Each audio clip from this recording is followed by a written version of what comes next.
Hey, this is B from Kong's Arrest, and today we're going to go over my top 10 favorite things I did at Pinball Expo 2024. So instead of a traditional countdown, I'm just going to start with my top number one favorite thing that I did at Expo, and it was actually hanging out with all the YouTube friends from the home arcade space, as well as meeting a ton of people from the pinball community. I had an absolute blast getting to meet some people for the first time, getting to take selfies with folks and have lunch with folks from the Arcades Anonymous crew, eat White Castle. Just being goofballs with those YouTube guys is actually one of my favorite things we've been able to do the last couple years. And I'm cherishing all these moments that we get to hang out and finally see some of these friends clash at a common hobby, which now is pinball, which is pretty cool.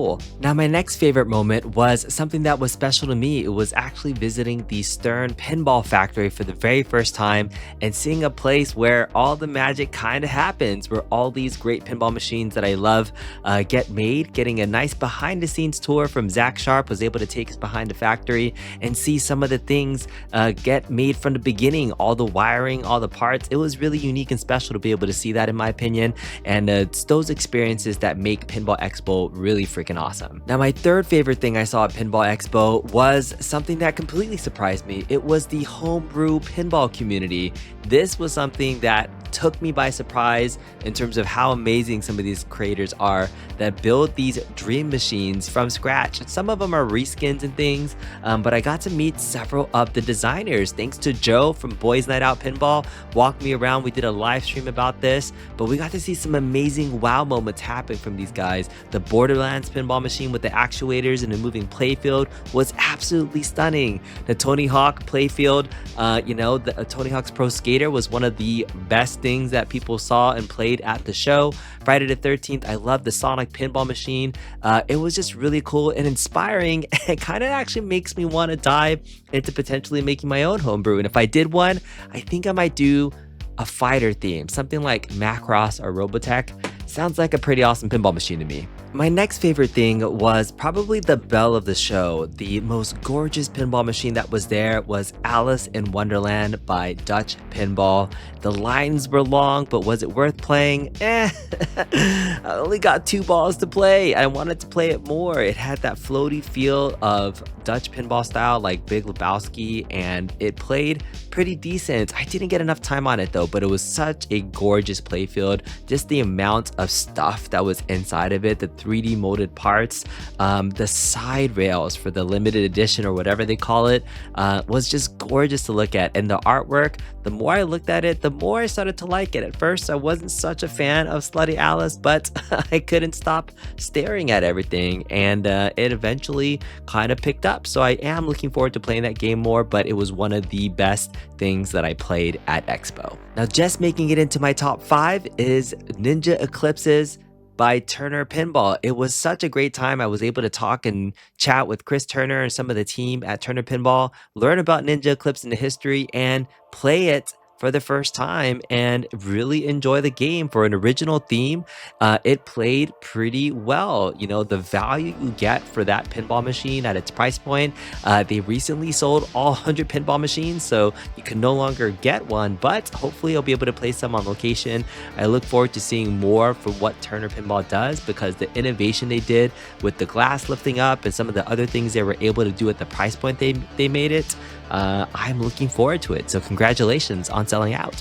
So next up was something that I didn't see until late on day 3 of Pinball Expo. It was going to the Pinball Company booth and playing Funhouse Remake, and I got to talk to Travis and some of the guys that helped bring this to life through Pedretti. So Pinball Company was almost like a consultant to be able to get this made, and they're the ones that are bringing Funhouse Remake to everybody. I hadn't played it that much, and there's different modes there, and seeing it in person and seeing the differences of what's happening, I got a lot more appreciation for the remake of it. I hope to be able to play it a little bit more. I don't see any Funhouse remakes that are local to me in SoCal, but it was super fun to get to talk to them. So thanks again, Travis and team. Hopefully I'll get a video out talking about it soon. So going back to an earlier moment when I was at the Stern factory, we got to go into their game room, and there they had the Metallica Remastered there for us to play. I was one of the first people to get to play it, and that was just a really cool experience for a brand new pinball title that was just released and announced. To be able to be one of the first people to play it was a pretty special moment.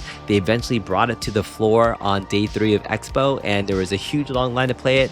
So I was glad I was able to get a few balls in, and it played pretty darn well. I mean, yes, it's a remake of the original, but in terms of the play field, redesign with the art, and I don't know if I like Sparky a little bit more than the old one or not, but it did look absolutely gorgeous. I did have fun playing it and hope to get to play it a little bit more if anybody gets it locally. So number 8 on my list is something that maybe the hardcore pinball community may give me some crap about, but as a home arcade aficionado, I'm excited for what Wonderland Amusements is bringing to the pinball community. It's a very affordable 81% scale pinball machine, and we have no idea how it's going to be. Soon they're going to be releasing more information, playfield designs and other things. Maybe they'll have a working model at CES, who knows. But I'm excited for a sub $1,000 pinball machine that actually could be good. Jury's still out, but I was excited to meet the team there, hear a little bit about their vision, and be cautiously optimistic. And hey, maybe they'll surprise everybody, but it was great to meet the team. So there were other things besides pinball at Expo, some arcade machines and a RetroCade Multi-cade, which absolutely blew me away. I did a full interview that I'll probably release later on, but it was probably the best multi-cade that I've ever seen put together. They were very expensive machines, but people that buy pinball machines buy expensive toys, and so it actually probably made sense for them to be there. And I had a good time messing with their build. The hyperspin build that they put together inside of that is an absolute thing of beauty. I know how much time it took to put that together, so I'll definitely look forward to sharing more thoughts about that in a future video. So before I finish my top 10, I have a few other honorable mentions, starting off with Princess Bride Pinball by Multimorphic, and it didn't quite capture the spirit of the movie enough for me. I liked the Cliffs of Insanity mode that was there, but the rest of it was just okay in my opinion, so hopefully I get to play a little bit more, but it was just meh. The other thing that I got to play was ABBA by Pinball Brothers, and I'm not a huge ABBA fan, but you know, it was nice to play a brand new machine that was there, so maybe somebody will get it and I'll have a chance to play it some more. The helicopter shot was kind of weird, a little funky. I did have a great time at the content creator meetup by Colin from the Kineticist that helped plan that, so thank you so much for the invite. One of my favorite things there was playing a stall ball, and I got to play some stall ball, and I beat the Cool Toy, so that was kind of a cool moment. And one of the most awkward moments that I'll just mention as well was when I time at the Ad Games booth. So they interviewed me, Tampa Tech did, and then Michael B, P-Dubs, 19K Fox, they all got their interviews posted on their Ad Games social media, but they skipped mine. What the heck, Ad Games? What's up with that? And rounding out my top 10 was playing some of these physical puzzle games like Ice Cold Beer. I've played it in the past, but I never put that much time into it, and I got pretty decent at it. I got all the way up to level 27, so you go from 1 to 10, and then when you do it, it resets, and you go from 1 to 10 again, and then I got all the way up to 7. So 27 holes on Ice Cold Beer was amazingly fun. Mason did like 35 or something like that. But the other thing we discovered was this really cool helicopter game, another physical puzzle game. It was in the back corner in their Stern booth where you use 2 joysticks and you maneuver a helicopter around this arena, and it has 2 spokes, and you're just touching these metal balls and rods. And it was just so fun to be able to play these games like Ice Cold Beer and try something a little bit different. So I like the diversity of these games, had a great time playing them. So there's my top 10 list for Pinball Expo 2024. I had such a great time going there this year with all the different folks that I met. I'm not sure if Pinball Expo is something that I would go to every single year, but it was one of those great experiences to at least try once. I'm hopeful I can go again, maybe try Texas Pinball Festival or another festival on the East Coast or the West Coast. The pinball community loves getting together and celebrating all things, and Expo is one of the best ones. I was there for the 40th.